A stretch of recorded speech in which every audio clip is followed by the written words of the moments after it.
네, 그루즈여행가 로백입니다. 자, 대만에서의 마지막 날입니다. 오늘은 이제 드디어 크루즈에 승선하는 날입니다. 드디어 오랜만에 크루즈에 승선하게 됩니다.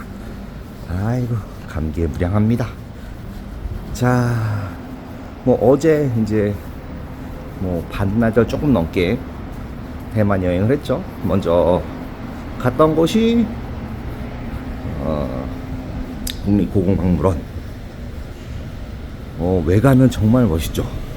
안에도 되게 볼 것들이 많았습니다. 근데 뭐 같이 갔던 친구들, 마케도니아 친구들은 그렇게 뭐 특별하지는 않았다고 하네요. 근데 저는 왜냐면 이제 얘기를 해보니까 얘네들은 이 중국 역사에 대해서 잘 모르잖아요. 그래서 이해하기가 좀 힘들었나봐요. 물론 얘네들은 오디오 가이드까지 해서 뭐 예술품들에 대해서, 보물들에 대해서 이게 뭔지 그렇게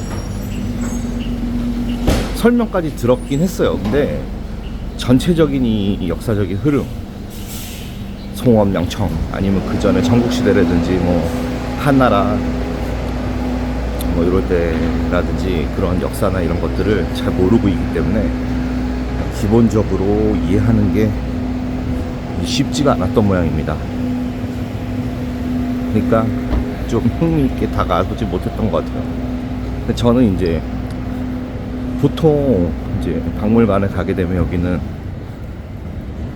뭐 좀 다르긴 하지만 어디는 어느 나라 시대에 뭐 다 모아놓은 데도 있고, 근데 여기는 섹션별로 이거는 도자기, 이거는 뭐 무기, 뭐 이런 식으로 돼 있기 때문에 먼저 옛날 시대, 뭐 석기 시대라든지 청동기 시대라든지 철기 시대라든지 그런 것들을 먼저 찾은 다음에 그 다음에 그 중국 왕조의 흐름대로 이렇게 쭉 돌아가면서 보는 게 되게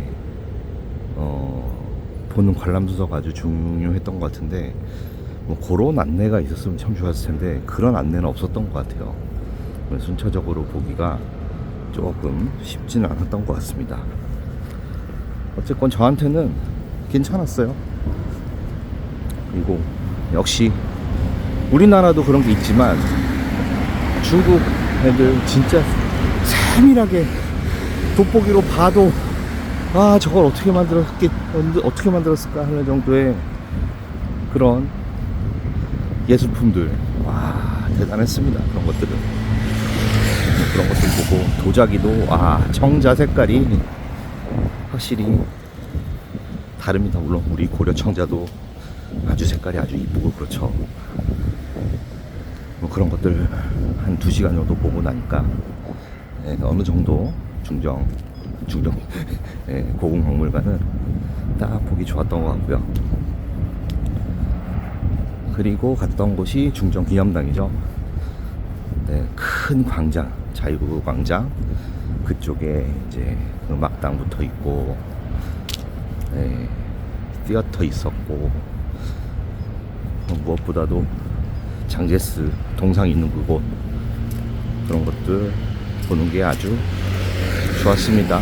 교대식도 봤고요. 아쉬웠던 점은 교대식에서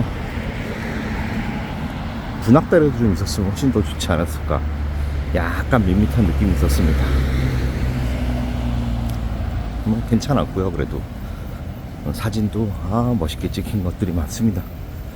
표지 사진을 그래서 그걸로 해야 되지 않나, 이렇게 생각하고 있고요.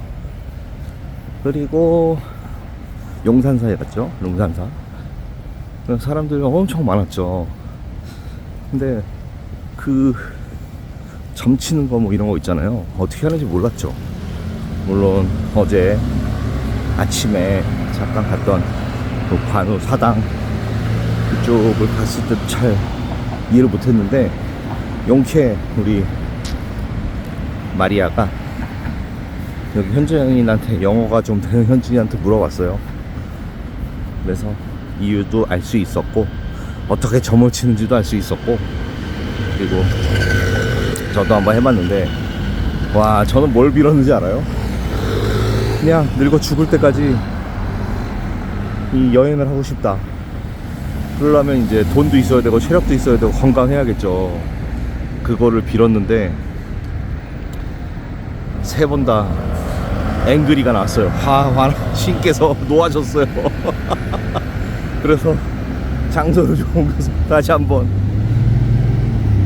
진심을 담아서 했는데 스마일이 나와서,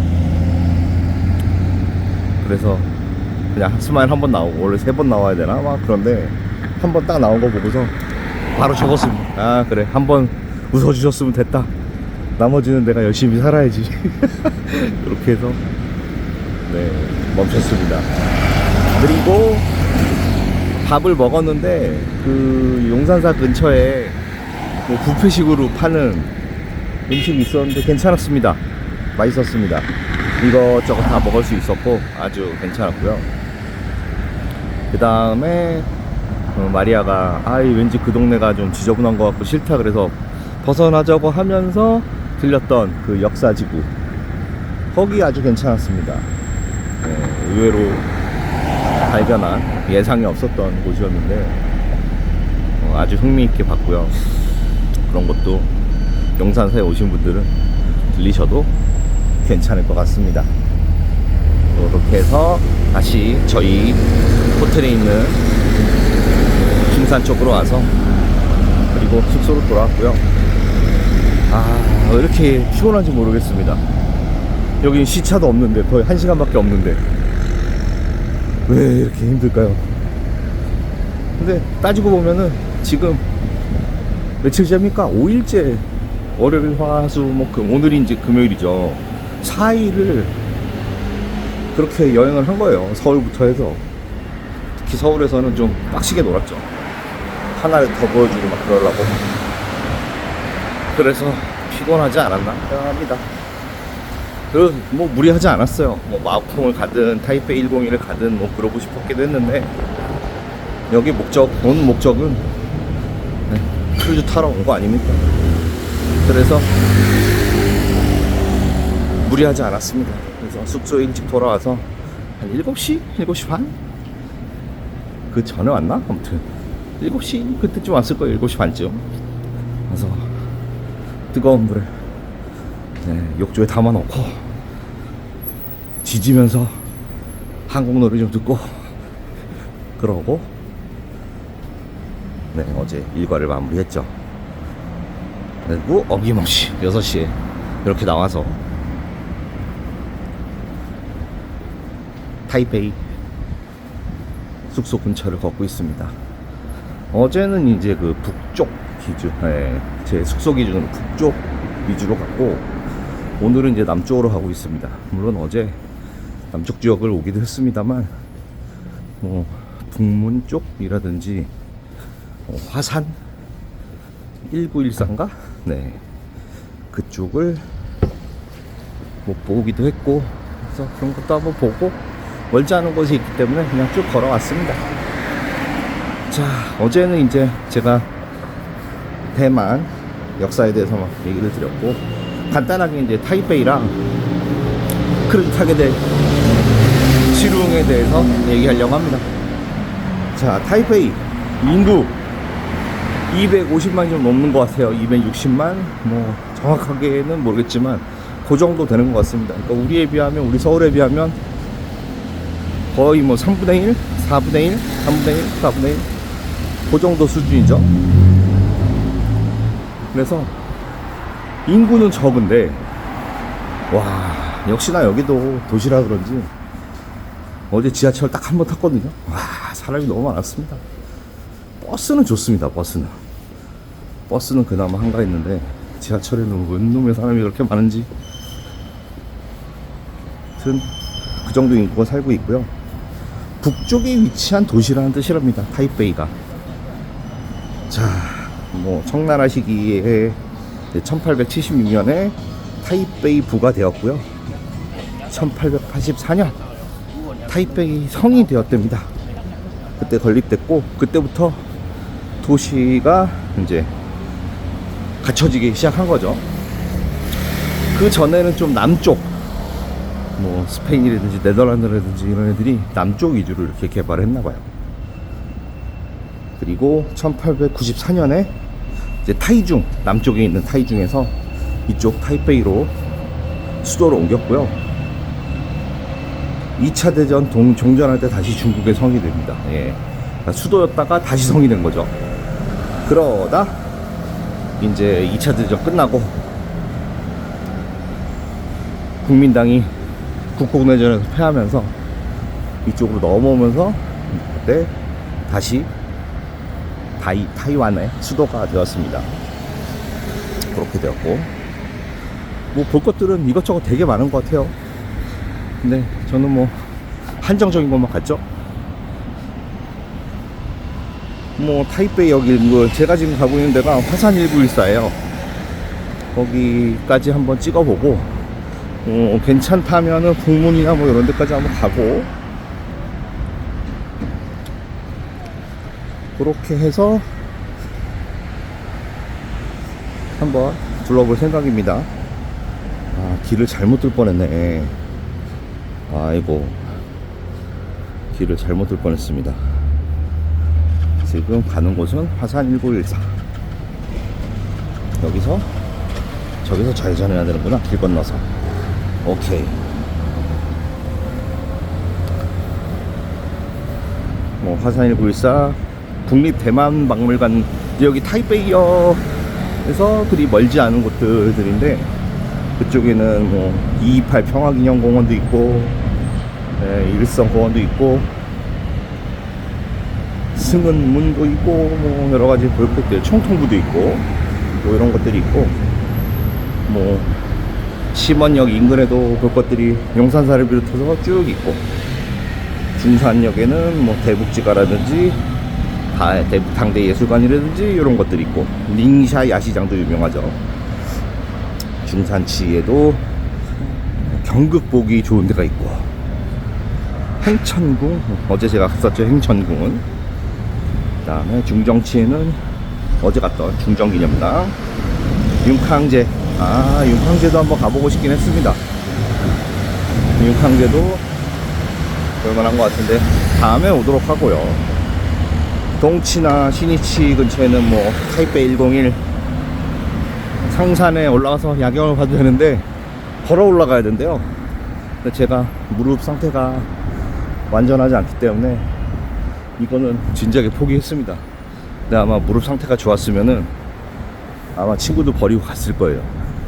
그 정도로 제가 높은 데를 좋아하긴 합니다. 거기서 타이베이 101 보면은 참 이쁠 것 같은데, 좀 아쉽습니다. 그리고 송산역 인근에 라오허제 야시장, 여기 야시장이 많은데 한 번도 못 갔네요. 다음에 가죠 뭐. 그리고 원산역 인근에는 뭐 타이베이 공자묘도 있고, 화박공원도 있고, 충렬사에서도 교대식이 있답니다. 그것도 볼 수 있고, 어만태고조 저택도 있고,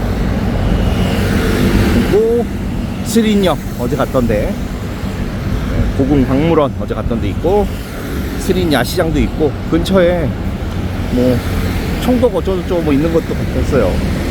뭐 그런 것들 볼 수 있다고 합니다.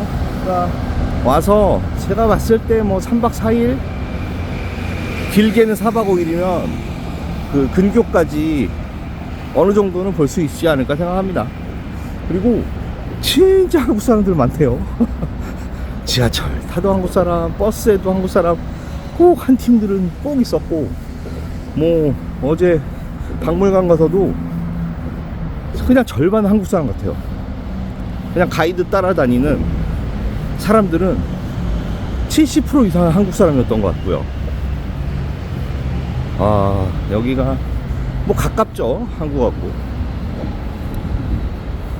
저는 기본적으로 이렇게 좀 문화권이 비슷하고 막 그래서 저한테는 이렇게 별로 이렇게 새롭진 않습니다.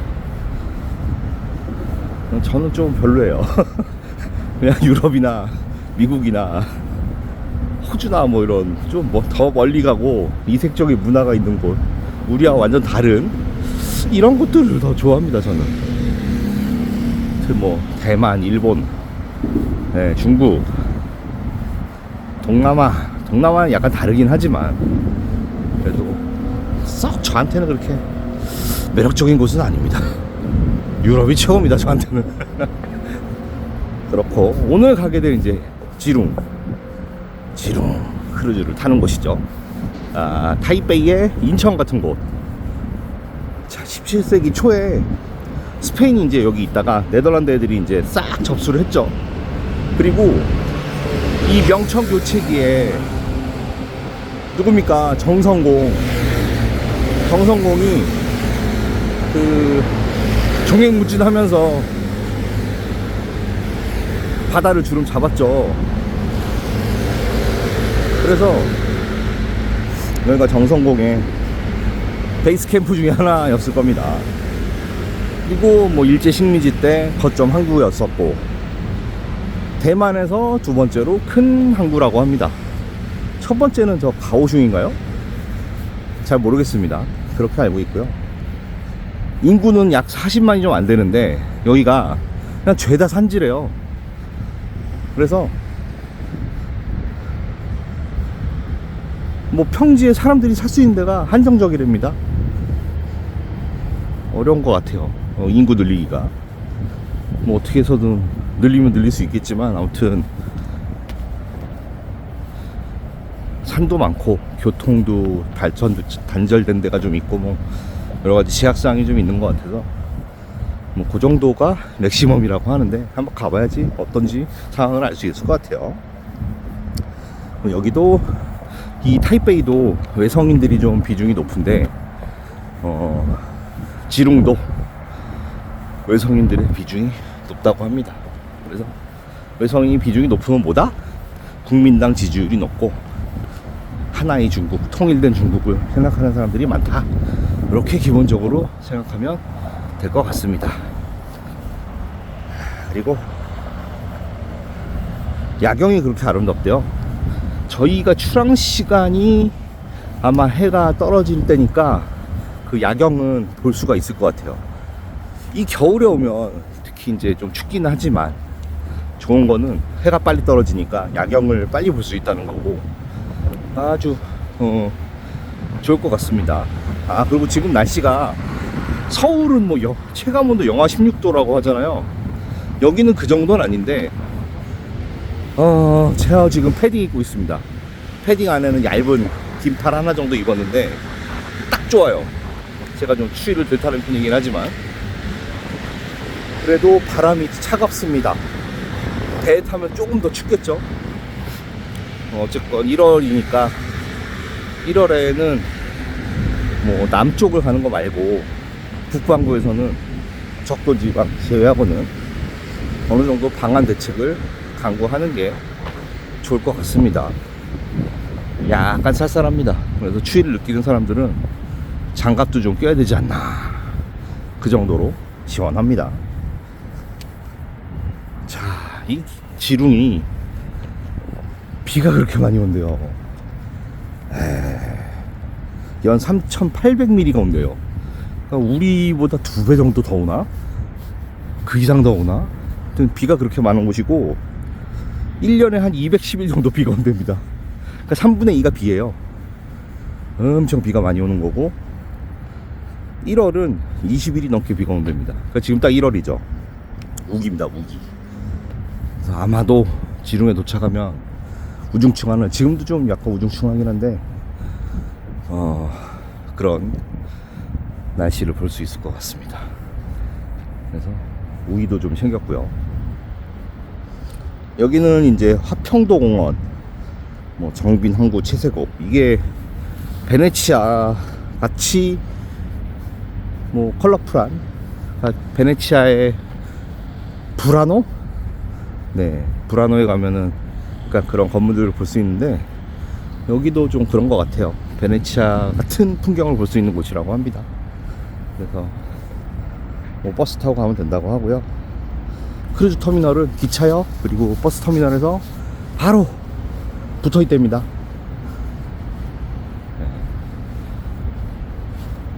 그래서 뭐 바로 버스나 지하철, 오늘은 아마도 호텔 근처에서 지룽으로 가는 버스를 타고 갈 것 같고요.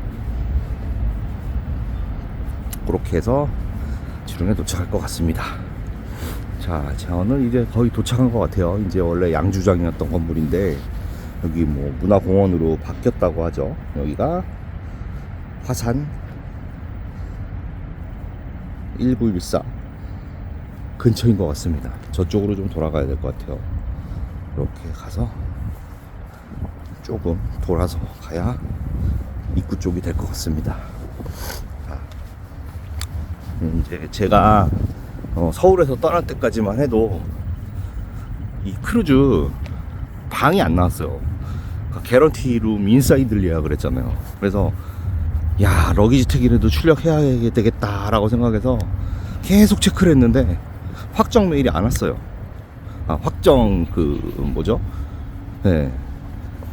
메일은 안 오는 거고 원래 안 왔어요. 아무튼 받지를 못해서 야, 이거 어떻게 되나. 그래서 와서 어제 드디어 확인을 했습니다. 어제 확인을 하니까 오케이, 방이 번호가 나왔고요. 업그레이드가 됐어요. 무려 인사이드 개런티룸에서 발코니 룸으로 업그레이드가 됐습니다. 그래서 오랜만에 발코니 룸을 쓰게 되고요. 마리아는 이제 MSC에서 저보다 등급이 높아요. 훨씬 높아요.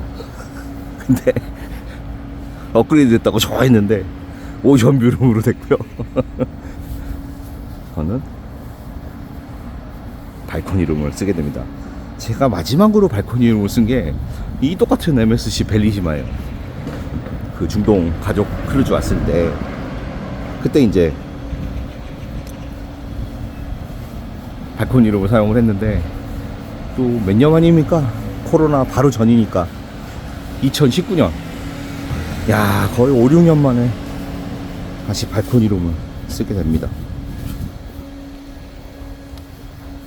그래서 그때 제가 영상을 찾아보니까 이 MSC 벨리시마에 대해서 이 가족들 케어하기를 너무 바빴거든요.